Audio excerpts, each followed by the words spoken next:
Surgery ওয়ার্ডে যেই common কন্ডিশনটা সবসময় আমরা সবচেয়ে ফ্রিকুয়েন্টলি দেখতে পাই সেটা হচ্ছে কোলেলিথিয়াসিস। অবশ্য কোলেলিথিয়াসিস আমরা এই টার্মটা হসপিটালে কোনো ফাইল ওভাবে লিখি না। আমরা আসলে হসপিটালে কোলেলিথিয়াসিস হলে যে কন্ডিশন দেখতে পাই সেটা আসলে ভ্যারিয়েশন আছে। ভ্যারিয়েশন কীভাবে? মনে করো আমাদের কোলেলিথিয়াসিস মানে কিন্তু আমার গল স্টোন। এখন মনে করো গল স্টোন যদি আমাদের গল ব্লাডারে জমা হয়, সেইখান থেকে দেখা যাচ্ছে পেশেন্টের ইনফ্লামেশন হয় এবং সাধারণত এই পেশেন্ট আমাদের কাছে ক্রনিক কোলেসিস্টাইটিস নিয়ে আসে। তাহলে ক্রনিক কোলেসিস্টাইটিসের পেছনে সবচেয়ে উল্লেখযোগ্য ভূমিকা যে রাখে সেটা হচ্ছে গল স্টোন। তাহলে এটা গল ব্লাডারে থাকলে এটা হতে পারে। আবার যদি আমাদের এই গল ব্লাডারে না, বা গল ব্লাডারেও আছে কিন্তু আমাদের যে কমন বাইল ডাক্ট, সেই কমন বাইল ডাক্টে স্টোন ফর্মেশন হয়েছে, বা অথবা এভাবেও হতে পারে যে এই স্টোন যখন বের হয়ে আসছে তখন সেটা কমন বাইল ডাক্টে আটকা পড়ে গেছে। তাহলে এই যে কন্ডিশন, তখন আমি এটাকে বলবো কোলেডোকোলিথিয়াসিস। কোলেডোকোলিথিয়াসিস। আবার এই স্টোন অনেক সময় আমাদের যে প্যানক্রিয়াটিক ডাক্টকে অনেক সময় অবস্ট্রাক্ট করে ফেলতে পারে। যদি সেটা এমন হয় যে আমাদের গল স্টোন প্যানক্রিয়াটিক ডাক্টকে অবস্ট্রাকশন করে রাখছে, তখন এখান থেকে পেশেন্ট কিন্তু আমাদের কাছে অ্যাকিউট প্যানক্রিয়াটাইটিস নিয়ে আসতে পারে। অ্যাকিউট প্যানক্রিয়াটাইটিস নিয়ে আসতে পারে। ইনফ্যাক্ট অ্যাকিউট প্যানক্রিয়াটাইটিসের এক নম্বর কারণ হচ্ছে গল স্টোন। যদি আমাদের প্যানক্রিয়াটিক ডাক্ট এখানে গল স্টোন জমা হয় তাহলে এই কাজ হবে। তাহলে দেখো, একটা গল স্টোন থেকে কিন্তু অনেক রকম প্রবলেম ডেভেলপ করতে পারে। আবার আমি আরেকটা সিনারিও বলি। মনে করো আমাদের গল ব্লাডারের খুব কাছেই থাকে হলো ডিওডেনাম। অনেক সময় কি হয়, এইখানে একটা ফিস্টুলা ফর্মেশন হয়। ফিস্টুলা ফর্মেশন হয়ে ডিরেক্টলি এখান থেকে একটা গল স্টোন ডিওডেনামে চলে আসে। সেটা পাস করতে করতে করতে করতে যখন আমাদের আইলিয়ামে আসে, মনে করো আইলিওসিকাল ভালভ এখানে এসে ওটা আটকে যায়। যখন আইলিওসিকাল ভালভের কাছাকাছি এসে গল স্টোনটা আটকে যায়, এটা সামনে আর আগাইতে পারে না, ওই মোমেন্টে কী হয়, আমাদের এখানে ইন্টেস্টিনাল অবস্ট্রাকশন ডেভেলপ করে, বিকজ গাট কন্টেন্ট সামনে আর তখন আগাইতে পারে না। তাহলে দেখো, একটা গল স্টোন থেকে কত কিছু হতে পারে। এবং মোটামুটিভাবে এই পেশেন্টগুলো, এটা আমাদের সার্জারিতে আসে, এটা সার্জারিতে আসে, এই পেশেন্ট সার্জারিতে আসে। হ্যাঁ, প্যানক্রিয়াটাইটিস সার্জারিতেও আসতে পারে, আবার মেডিসিনেও আসতে পারে। সাধারণত মেডিসিনের সবচেয়ে বেশি ডিল করা হয়। তাহলে দেখো যে একটা গল স্টোন আমাদের কত কিছু করে ফেলতেছে। সো এই জন্য গল স্টোনটা সবচেয়ে ইম্পর্ট্যান্ট, এবং এই গল স্টোনটাকেই আমরা কোলেলিথিয়াসিস আসলে বলতে চাই। আজকে আমাদের আলোচনা এই কোলেলিথিয়াসিস নিয়ে বা গল স্টোন নিয়ে। প্রথম প্রশ্ন হচ্ছে, আমাদের যেই গল স্টোন ফর্মেশন হচ্ছে এটা আসলে আমরা কত দেখি? উত্তর হচ্ছে অনেক। মনে করো আমরা হসপিটালে এতগুলো পেশেন্ট আসতে বললাম না, এটা হচ্ছে সিমটোম্যাটিক পেশেন্ট। বাট যতগুলো পেশেন্টের আসলে গল স্টোন ফর্মেশন হয় তাদের মধ্যে 80% হচ্ছে অ্যাসিমটোম্যাটিক। তো তুমি চিন্তা করে দেখো, গল স্টোন ফর্মেশন হয়ে বসে আছে, তার 80% পেশেন্ট অ্যাসিমটোম্যাটিক, তাদের কোনো ক্লিনিক্যাল সাইন সিমটম নাই। যাদের অ্যাসিমটোম্যাটিক তাদের ক্ষেত্রে আমরা আসলে তেমন কিছু একটা করিও, কিন্তু বাকি 20% আমাদের কাছে different types of clinical findings নিয়ে চলে আসে। এবং সবচেয়ে কমনলি যেই পেশেন্টটা আমরা সবচেয়ে বেশি ফ্রিকুয়েন্টলি আমরা আসলে দেখি, দ্যাট ইজ ক্রনিক কোলেসিস্টাইটিস। তাহলে ক্রনিক কোলেসিস্টাইটিস এটা আমরা সবচেয়ে ফ্রিকুয়েন্টলি আসলে দেখতে পাই। বাট কিছু পেশেন্ট আমাদের কোলেডোকোলিথিয়াসিস নিয়েও আসে, কোলেডোকোলিথিয়াসিস নিয়ে আসে, এবং কিছু পেশেন্টের ক্ষেত্রে আমরা অ্যাকিউট প্যানক্রিয়াটাইটিস ডেভেলপ করতে দেখি due to this gall stone. তাহলে দিন শেষে এটা আমাদের জন্য ক্লিনিক্যালি ভেরি মাচ ইম্পর্ট্যান্ট।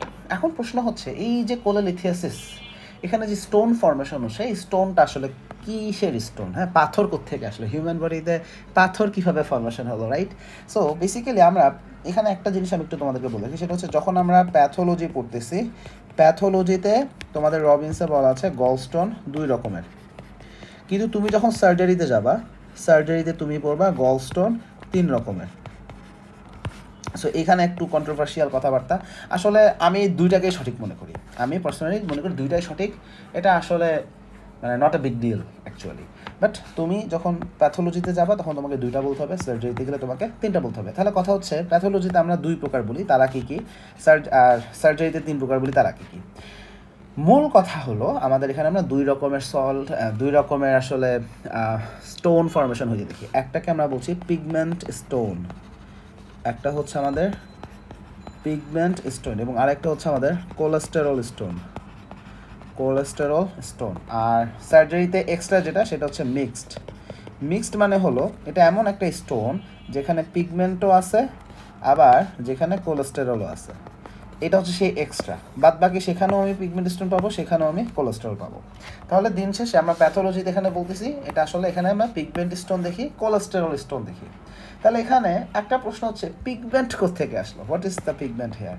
এখানে আমাদের মূল পিগমেন্টটা হচ্ছে বিলিরুবিন, এখানে আমাদের মূল পিগমেন্ট হচ্ছে বিলিরুবিন। তাহলে আমরা আসলে বেসিক্যালি যে স্টোনটা ফর্মেশন হইতে দেখি সেটা হচ্ছে বিলিরুবিনের ক্যালসিয়াম সল্ট, বিলিরুবিনের calcium salt, that is bilirubin calcium salt, bilirubin calcium salt.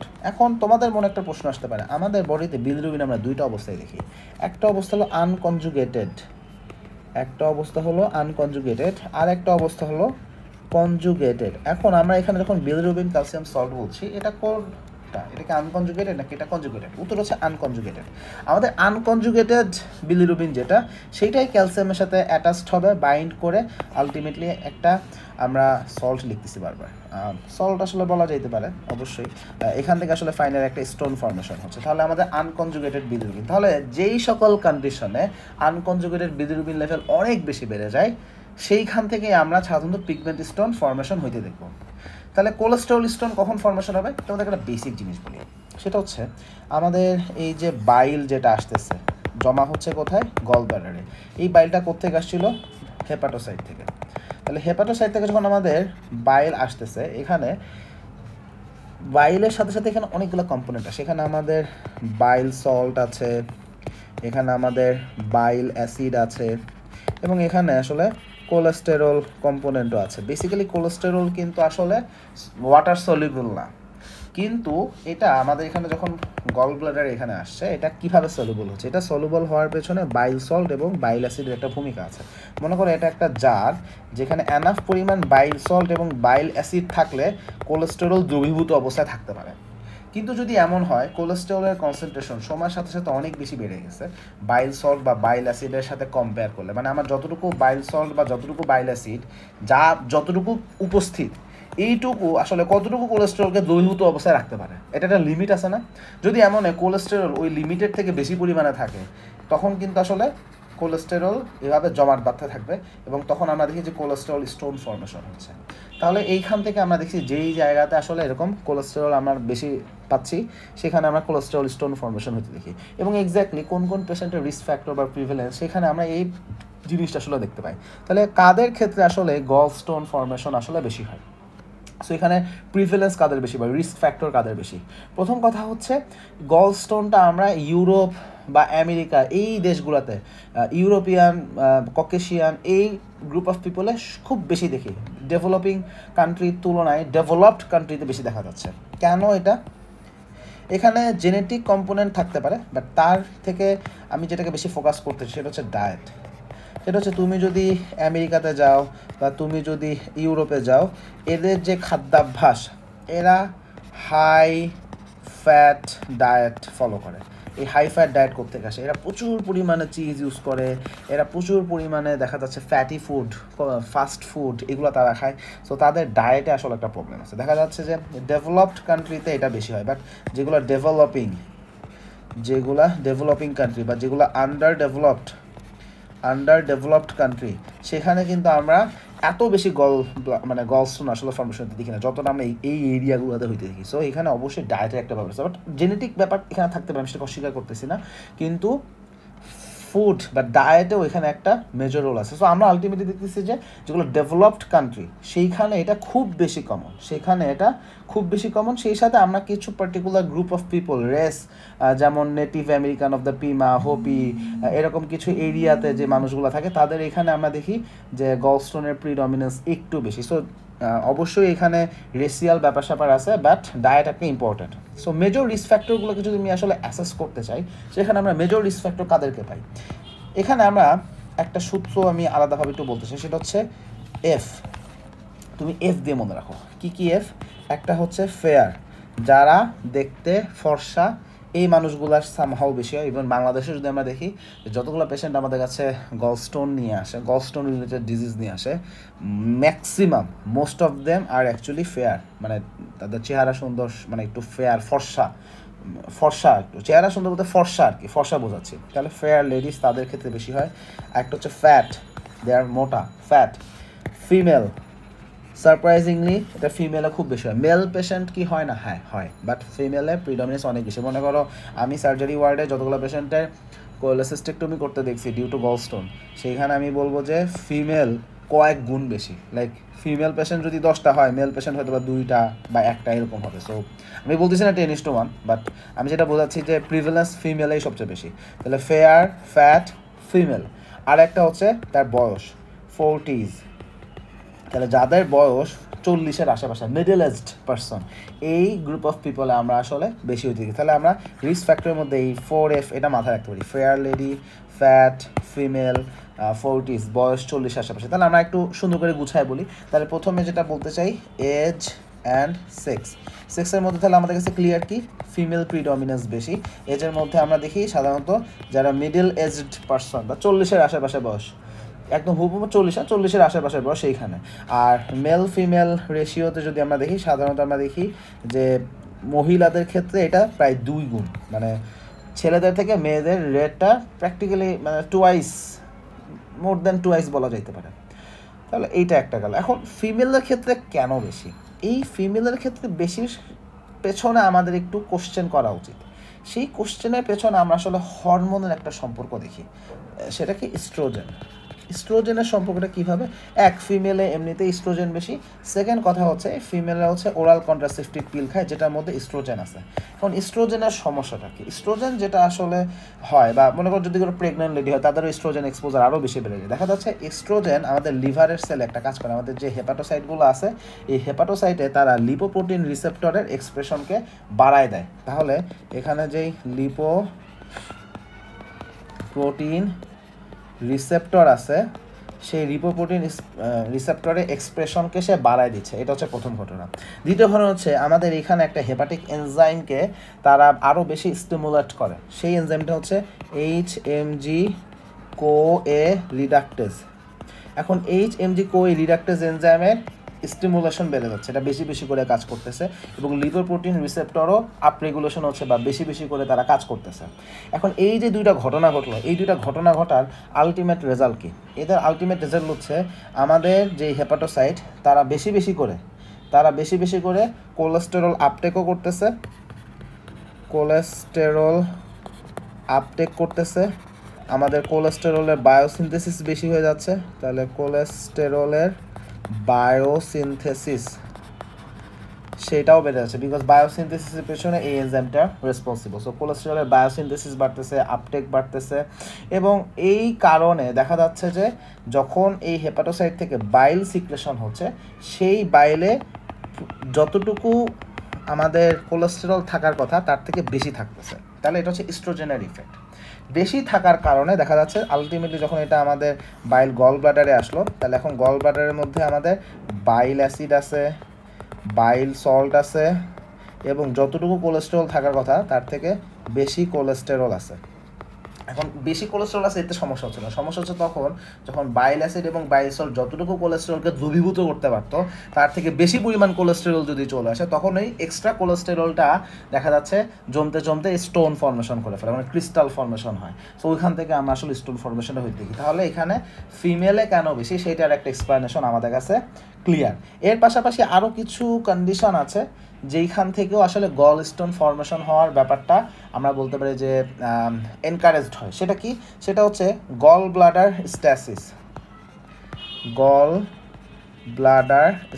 দেখো গল ব্লাডারের মূল কাজটা কি? গল ব্লাডারের মূল কাজটা হলো এখানে যেই পরিমাণ বাইল আসবে সেই বাইলটাকে কনসেন্ট্রেটেড করা। এটা কিভাবে হয়? মনে করো যেই বাইলটা প্রথমে আসছে, এই বাইলের মধ্যে প্রচুর পরিমাণ পানি থাকে, এই পানিটা না এই গল ব্লাডারে এসে রিঅ্যাবজর্বড হয়ে যায় এবং আস্তে আস্তে আমাদের বাইলটা ঘন হতে থাকে। কিন্তু যখন আমাদের ডিওডেনামে খাবার চলে আসে তখন কিন্তু আমাদের কোলেসিস্টোকাইনিনের প্রভাবে গল ব্লাডার কন্ট্রাকশন হয়ে সে বাইলটাকে দেখা যাচ্ছে কমন বাইল ডাক্ট হয়ে আলটিমেটলি আমরা দেখবো যে সেটা ডিওডেনামে রিলিজড হচ্ছে, সেকেন্ড পার্ট অফ দ্য ডিওডেনামে। তাহলে নর্মালি কিন্তু এভাবে কিন্তু এটা একটা সার্কুলেশনে থাকার কথা। কিন্তু যদি এমন হয় যে কারো ক্ষেত্রে গল ব্লাডার স্ট্যাসিস হচ্ছে, কারো ক্ষেত্রে গল ব্লাডার স্ট্যাসিস হচ্ছে। এখন এই গল ব্লাডার স্ট্যাসিস হতে পারে যে এখানে এটা কোনো নিউরোজেনিক অথবা কোনো হরমোনাল কারণ হতে পারে, কজ বিশিষ্ট কারণ আসতেছে না, বা কোনো নিউরোজেনিক কোনো একটা কারণ, যে কোনো কারণ হতে পারে, লোকাল এনভায়রনমেন্টাল কোনো কারণ হতে পারে। কিন্তু সেখানে হচ্ছে কি, তাহলে এখানে এই তোমার এই বাইলগুলা জমতেছে, জমতে সেইখানে দেখা যাচ্ছে কোলেস্টেরল এবং পিগমেন্ট গলস্টোন ফর্মেশনের প্রবাবিলিটি অনেক বেশি বেড়ে যায়। তাহলে এটা একটা আমাদের রিস্ক ফ্যাক্টরের মধ্যে পড়বে। আরও একটা আমরা হেরিডিটারি ফ্যাক্টর বলতে চাই, হেরিডিটারি ফ্যাক্টরটা সাধারণত আমরা দেখি যে কিছু জিন আছে যারা আমাদের হেপাটোসাইট প্রোটিনকে এনকোড করে। কোন প্রোটিন? তাহলে আমাদের এখানে কিছু জিন আছে যারা আমাদের হেপাটোসাইটের একটা বিশেষ প্রোটিনকে এনকোড করে। এই বিশেষ প্রোটিনটার আসলে বেসিক কাজ কি? তার কাজ হচ্ছে বিলিয়ারি যে লিপিড আছে সেটাকে ট্রান্সপোর্ট করা। তাহলে এটার কাজ কি? আমাদের বিলিয়ারি যে লিপিড আছে সেই লিপিডটাকে ট্রান্সপোর্ট করা। এখন এই যে জিন, এদেরকে আমরা কি বলতে পারি? ATP binding cassette. এটাকে আমরা কি বলতে পারি? ATP binding cassette, sorry double S. তাহলে এই এটিপি বাইন্ডিং ক্যাসেট বা সংক্ষেপে এবিসি বলা যেতে পারে। তাহলে এই যে এবিসি ট্রান্সপোর্টার, যেটা এটা জিন তো না, ট্রান্সপোর্টার, এই প্রোটিনটার নাম, দুঃখিত, এবিসি ট্রান্সপোর্টার। তাহলে এই এবিসি ট্রান্সপোর্টার যেটা আছে, এই ট্রান্সপোর্টারের যেই জিন, সেই জিনটা হচ্ছে আমাদের, আমি একটু মার্ক করে দিই, ABCG8। এখন এইখানে যদি আমাদের কোনো মিউটেশন হয় বা এখানে কোনো ভ্যারিয়েন্ট থাকে, মিউটেশন না বলি ভ্যারিয়েন্ট, এটার কোনো একটা ভ্যারিয়েন্ট থাকলে সেখানে দেখা যাচ্ছে সেই ক্ষেত্রে আমাদের স্পেসিফিকভাবে কোলেস্টেরল গলস্টোন ফর্মেশনের রিস্ক আসলে অনেক বেশি বেড়েছে। তাহলে কিছু হেরিডিটারি ফ্যাক্টর আছে যেখানে আমাদের ABCG8 এই জিনের কিছু স্পেসিফিক ভ্যারিয়েন্ট আছে যে এটা আসলে কোলেস্টেরল গলস্টোন ফর্মেশনটাকে আসলে পোটেনশিয়েট করে দেয়। তাহলে আমরা মোটামুটিভাবে রিস্ক ফ্যাক্টর এবং প্রিভ্যালেন্সটা বুঝতে পারলাম। এখন আমাদের এটা বুঝতে হবে যে কোলেস্টেরল স্টোন বা পিগমেন্ট স্টোন এক্স্যাক্টলি কীভাবে ফর্মেশন হচ্ছে। আমরা অবশ্যই এটা সংক্ষেপে আলোচনা অলরেডি করে ফেলেছি, বাট আমরা আরেকবার সুন্দর করে বলতে চাই। প্রথমে আসি কোলেস্টেরল স্টোনের কথা, কোলেস্টেরল স্টোনের কথা। সো প্রথম কথা হচ্ছে আমাদের যে বাইল, এই বাইলের মধ্যে মনে করো কোলেস্টেরল আছে। কোলেস্টেরল নর্মালি কিন্তু ওয়াটার ইনসলিবল, কিন্তু আমাদের এই বাইলের মধ্যে এটা কিভাবে সলিবল হলো? বাইলের মধ্যে সলিবল হওয়ার পেছনে দুইজনকে আমরা এখানে গুরুত্ব দিতে চাই। একটা হচ্ছে বাইল সল্ট, আরেকজনকে আমরা একটু এখানে গুরুত্ব দিতে চাই, সেটা হচ্ছে লেসিথিন। সো এরা যেটা করে সেটা হচ্ছে একটা ডিটারজেন্টের মতো একটা কাজ করে, দে অ্যাক্ট লাইক ডিটারজেন্ট, এবং এদের উপস্থিতিতে আমরা দেখি যে কোলেস্টেরল যেটা, সেটা আসলে আস্তে আস্তে ওয়াটার সলিবল অবস্থাতে থাকে। তার একটা সলিবিলিটি, একটা সলিবুলাইজিং একটা ক্যাপাসিটি কিন্তু আসলে এখানে আছে বাইলের। কিন্তু যদি এমন হয় যে বাইলে কোলেস্টেরল অনেক বেশি জমে গেছে, যে আমার সলিবুলাইজিং ক্যাপাসিটির থেকে বেশি, তখন ওটাকে আমি বলি সুপার স্যাচুরেশন। তাহলে আমি তখন বলি সুপার স্যাচুরেশন। তাহলে সুপার স্যাচুরেশন যদি আসলে কোনোভাবে হয়ে যায়, তখন কিন্তু আসলে কোলেস্টেরল আর দ্রবীভূত অবস্থায় থাকতে পারে না, সেটা আস্তে আস্তে জমাট বাঁধতে শুরু করে, একটা সলিড কোলেস্টেরল মনোহাইড্রেট ক্রিস্টাল হিসেবে জমাট বাঁধে। তাহলে তখন কি হয়? তখন ওটা জমতে জমতে solid cholesterol monohydrate crystal stone হিসেবে তার আসলে তখন ক্রিস্টালাইজড আসলে হতে থাকে। সাধারণত এই কোলেস্টেরল গলস্টোন ফর্মেশনে আমরা টোটাল জেনারেলাইজভাবে 4 রকম কন্ডিশন আসলে দেখতে পাই। একটা হচ্ছে super saturation of bile with cholesterol, যেটা অলরেডি আমরা এখানে এতক্ষণ এটাই বলেছি। সো একটা হচ্ছে super saturation of bile with cholesterol. তাহলে দেখো, যারা মোটা বা যারা হঠাৎ করে খুব র্যাপিডলি ওয়েট লস করছে, এদের কিন্তু আসলে দেখা যাচ্ছে কোলেস্টেরল সুপার স্যাচুরেশন হওয়ার প্রবাবিলিটি আসলে অনেক বেশি বেড়ে যায়। সো এটা একটা গ্রুপ গেল। আচ্ছা, সেকেন্ড হচ্ছে hypomotility of gall bladder. Already আমরা এটা এক্সপ্লেন করে ফেলেছি, right? Hypomotility of gall bladder. তাহলে এখানে আমরা দেখছি কোলেস্টেরল স্টোন ফর্মেশন হওয়ার রিস্ক অনেক বেশি বেড়ে যায়। তারপরে হচ্ছে অ্যাক্সেলারেটেড কোলেস্টেরল ক্রিস্টাল নিউক্লিয়েশন। তাহলে accelerated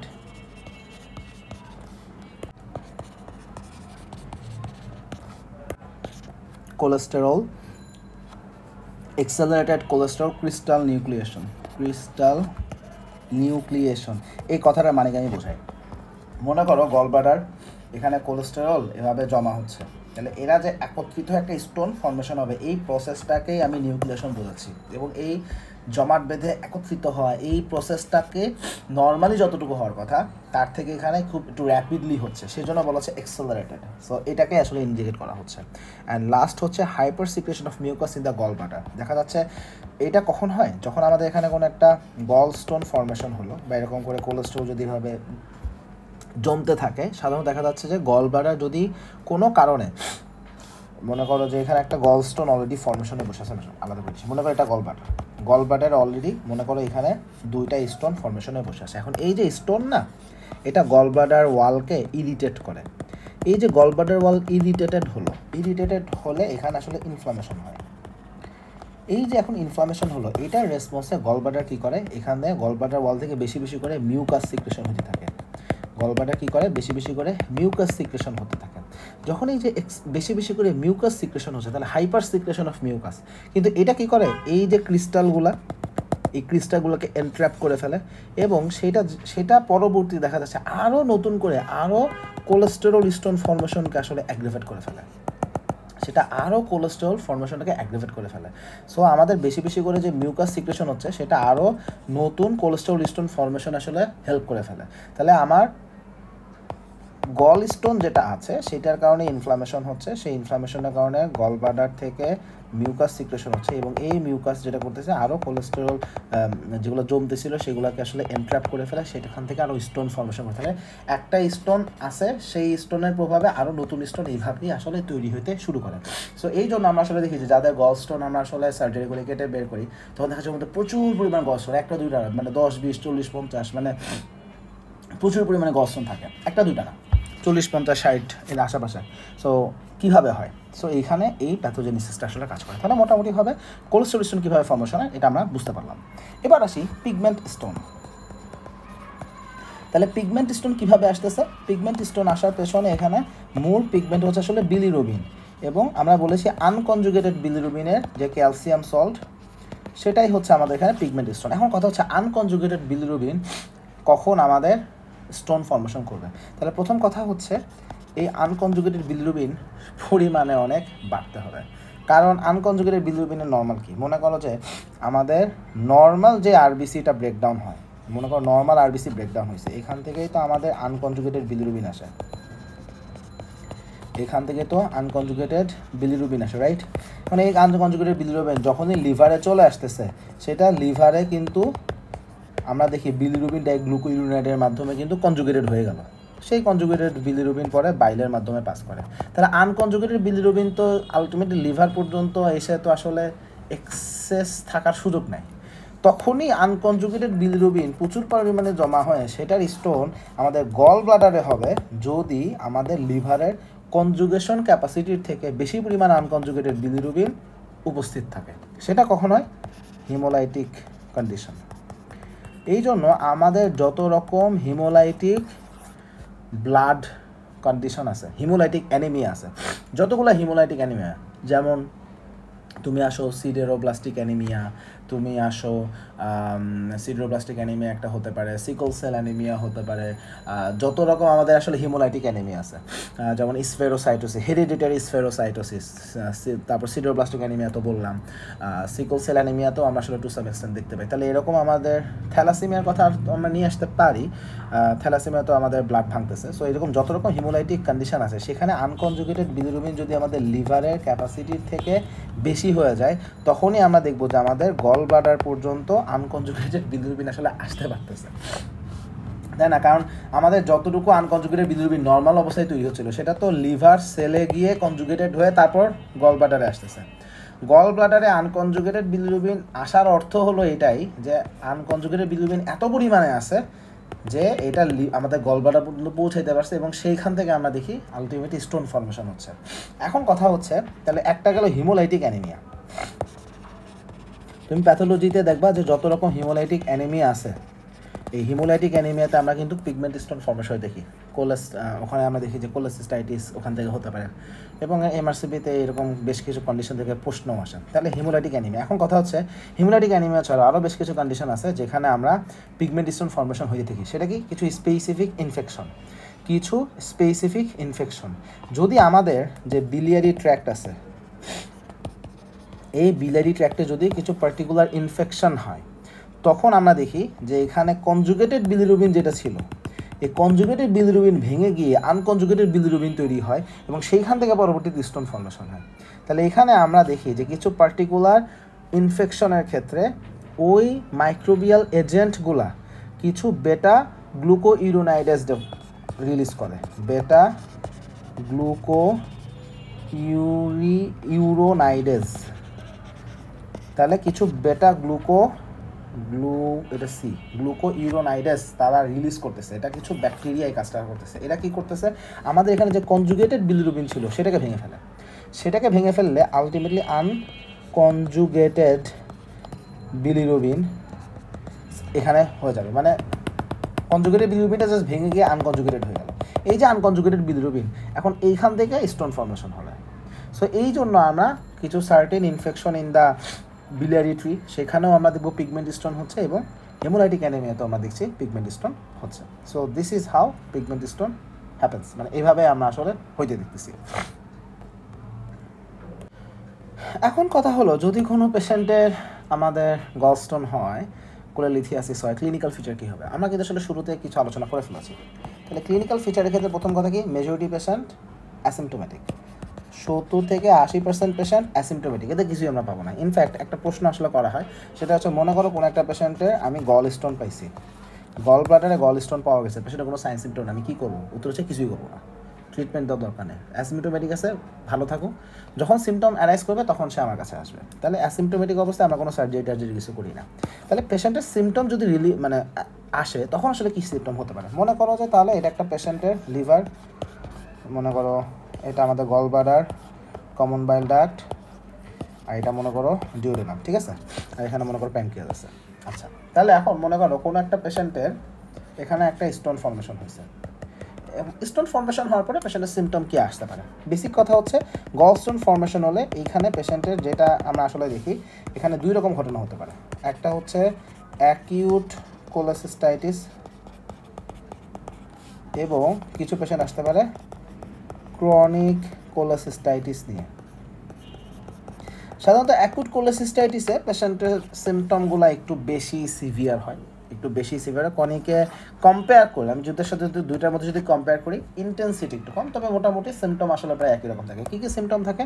এখানে মূল যে ব্যাপারটা সেটা হচ্ছে যখন এখানে আসলে কোনো একটা স্টোন থাকে এবং এটা গল ব্লাডার ওয়ালকে ইরিটেট করলে সেখানে ইনফ্লামেশন হয়, যেখান থেকেই ইনফ্লামেশন হচ্ছে সেখান থেকেই কোলেসিস্টাইটিস হচ্ছে। এটা হচ্ছে প্রথম কথা। দ্বিতীয় কথা হচ্ছে আমাদের গল ব্লাডার যেটা করে সেটা হচ্ছে গল ব্লাডার কন্ট্রাকশনের মাধ্যমে এই স্টোনটাকে বের করে দিতে চায়, এবং অনেক ক্ষেত্রেই তারা স্টোনকে এই প্রসেস দিয়ে বের করে ফেলতেও পারে। ছোটো ছোটো স্টোনগুলো এইভাবে পাস করে যায়। সমস্যা হয় যে স্টোনগুলো বড়, মনে করো এই স্টোনটা একটা বড় স্টোন, সে এরকম পাস করতে গেল, মনে করো সিস্টিক ডাক্ট হয়ে পাস করছে কিন্তু কমন বাইল ডাক্টে আটকা পড়ে গেছে, অথবা মনে করে এইখানে আটকা পড়ে গেছে, অথবা মনে করে এইখানে আটকা পড়ে গেছে। সো সমস্যা যেটা হয় সেটা হচ্ছে তারা গলস্টোনকে বের করে দিতে চায়, এবং এই বের করার প্রসেসটা কি? আমাদের গলব্লাডার কিন্তু কন্ট্রাকশন হয়। আবার তুমি যদি এই যে এখানে কমন বাইল ডাক্ট দেখাও, এখানে কি হয়? এখানে পেরিস্টালটিক মুভমেন্ট আমরা আসলে দেখতে পাই। তাহলে আমাদের গলব্লাডার চাইতেছে এটাকে বের করে দিতে, এবং এই যে বের করে দিতে চায় সেইখান থেকে আসলে পেশেন্টের পেইন ডেভেলপ করে। আমরা এইটাকে আসলে বিলিয়ারি কোলিক বলি, বাট প্যাথোলজিতে বলা হয় যে এটা আসলে কোলিকই না, এটা আসলে একটা কনস্ট্যান্ট পেইন। এখানে একটা মিসনোমার হয়ে গেছে। তাহলে এখানে দিন শেষে আমাদের একটা কনস্ট্যান্ট পেইন আমরা আসলে হতে দেখি। বাট পেইনটা কেন হচ্ছে? Because gall bladder wants to remove this stone, সে স্টোনটাকে আসলে বের করে দিতে চাইতেছে। সো এইখান থেকে তাহলে পেশেন্ট একটা কনস্ট্যান্ট পেইন নিয়ে আসে, যেই পেইনটা আমরা দেখি সাধারণত পেশেন্টের রাইট আপার কোয়াড্রেন্টে। মনে করো এটা যদি পেশেন্টের অ্যাবডোমেন হয়, তাহলে পেশেন্টের ব্যথাটা সাধারণত এই রিজিয়নে হয়। তাহলে রাইট আপার কোয়াড্রেন্ট, এইখানে পেশেন্টের ব্যথাটা হচ্ছে। রাইট হাইপোকন্ড্রিয়াক রিজনে পেশেন্টের তাহলে ব্যথাটা হচ্ছে সাধারণত কনস্ট্যান্ট পেইন এখানে, বাট আমরা এটাকে বিলিয়ারি কোলিক আসলে বলি, এটা মিসনোমার হয়ে গেছে। বিশেষ করে এটা কখন বেশি হয়, যদি খাবার ফ্যাটি মিল খায়, কারণ ফ্যাটি মিল খাইলে সেখানে বাইল বেশি দরকার, বডি বাইল আসার জন্য গল ব্লাডারকে সিগন্যাল দেবে তুমি জলদি বাইল পাঠাও, তো গল ব্লাডার আরও বেশি করে কন্ট্রাকশন করবে, তখন স্টোনের কারণে দেখা যাচ্ছে আরও বেশি পেইনটা হচ্ছে। সো দেখা যাচ্ছে ফ্যাটি মিলের পরে এই কারণে পেইনটা নর্মালের থেকেও মানে অন্য সময়ের থেকেও যেন একটু বেশি আসলে হয়, তাহলে আফটার এ ফ্যাটি মিল দেখা যাচ্ছে আলটিমেটলি প্রবলেমটা হচ্ছে। তাহলে পেশেন্ট আসলে এই পেইন নিয়ে আসে, এই পেইনের পাশাপাশি পেশেন্টের আমরা নসিয়া দেখতে পাই, কোনো কোনো পেশেন্টের ক্ষেত্রে হালকা ভমিটিং থাকে, বাট নসিয়াটা আসলে খুব ফ্রিকুয়েন্টলি আমরা দেখি। তাহলে এইটা গেল। সেকেন্ড কথা হচ্ছে যদি স্টোন কোনোভাবে আমাদের কমন বাইল ডাক্টের এখানে চলে আসে তখন কী হতে পারে, কমন বাইল ডাক্টের এখানে চলে আসে দেখো সরাসরি বাইলের ফ্লোটা বন্ধ হয়ে যায়, তখন সেখান থেকে হয়ে যাবে choledocholithiasis, it will cause obstructive jaundice, সেখান থেকে আলটিমেটলি আমরা পাবো অবস্ট্রাকটিভ জন্ডিস। এখন অবস্ট্রাকটিভ জন্ডিস হলে আমরা অবস্ট্রাকটিভ জন্ডিসের ফিচার পাবো, সিম্পল কথা। এবং যদি প্যানক্রিয়াটিক ডাক্টের মাথায় ওটা যদি অবস্ট্রাকশন হয় তাহলে সেখান থেকে অ্যাকিউট প্যানক্রিয়াটাইটিস ডেভেলপ করবে। আবার দেখা যাচ্ছে যে অনেক সময় গল ব্লাডারে এখানে স্টোন ফর্মেশন হয়েছে, এখানে আমরা তখন দেখতে চাই আমাদের অ্যাকিউট বা ক্রনিক কোলেসিস্টাইটিস তো আসলে হতে পারে, এর পাশাপাশি অনেক দিন যদি আসলে এখানে স্টোন ফর্মেশন হয়ে থাকে চলতে চলতে চলতে চলতে যদি কোনোভাবে এখানে ব্যাকটেরিয়াল ইনভেশন হয়ে যায় এখানে এম্পায়ামা ফর্মেশন হবে। যদি এখানে কোনোভাবে ব্যাকটেরিয়াল কন্টামিনেশন হয় সেখান থেকে এম্পায়ামা গল ব্লাডার ফর্মেশন হবে। দেখো এম্পায়ামা শুধু এম্পায়ামা বলবো না, এম্পায়ামা গল ব্লাডার বললে ভালো হয়, বিকজ এম্পায়ামা শুধুমাত্র গল ব্লাডার হয় তা না, আমরা কিন্তু প্লুরাল ইফিউশন যদি হয় সেখানেও কিন্তু আমরা এম্পায়ামা ফর্মেশন কিন্তু আসলে হতে দেখছি, যেমন নিউমোনিয়া পেশেন্টও এম্পায়ামা কিন্তু হতে পারে।